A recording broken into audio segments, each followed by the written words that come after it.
ମୁଁ সেই ପୂଜା আজ যে কথা ঘোষণা কলে মহানগর বাস্তবে আজ আমি যেতবে স্মৃতি বনরে তাঁর স্মারকী নিকটরে বচনাপূর্বক শ্রদ্ধাঞ্জলি দেউলু সেই কথা আমি মন ভিতরে চিন্তা করেছি মু প্রকাশ করি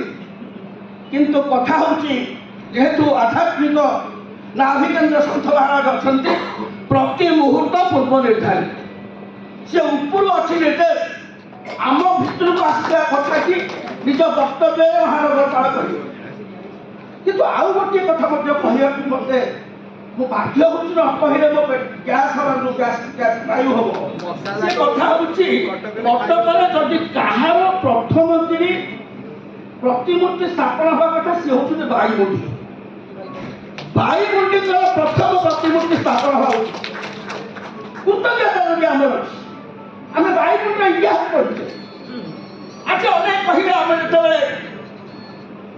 ବକ୍ତାମାନେ କହିଲେ बरेन्द्र दौलबरेन्द्र प्रधान तृणमूल स्तर आसते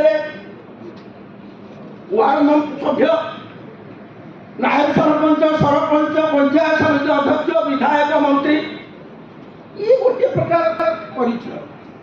किंतु वास्तव परिचय तार नहीं गोटे कोमलमती शिशु निकट में स्वाधीन चेता जब आसो देश माटी मनीष जदि संवेदनशील बीज ता भर बप रही से कदापि से समय स्वाधीनता आंदोलन छाड़ ये इतिहास शिक्षा कथा विशेषकर सहित दीर्घ दिन संपर्क मूल्यांकन करने इतिहास गर्भानुशील करा पड़ो द्वितीय व्यक्ति को देखुना भाई नीतिनिष्ठ एवं प्रतिबद्धता धर्मी जहाँ कौन आर्य कुमार ज्ञानेन्द्र गोटे सभा हम विजय जी परिवेश अत्यंत भाव भयंकर वर्षा घड़घड़ी मारूची आर्य कुमार ज्ञानेन्द्र टी अनिच्छा प्रकाश कले मात्र परिणत बयस प्रलोभन प्रधान कहले झड़ी हो वर्षा हो मु प्रतिश्रुति देती माने से सभा पुंखानुपुंख भाव आलोचना कले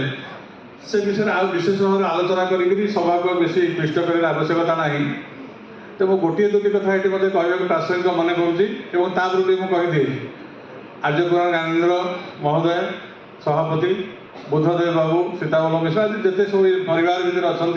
ये कार्यक्रम करुँच आज नुहे से डाकी डाकी खोजी खोजी बुझी विचार करी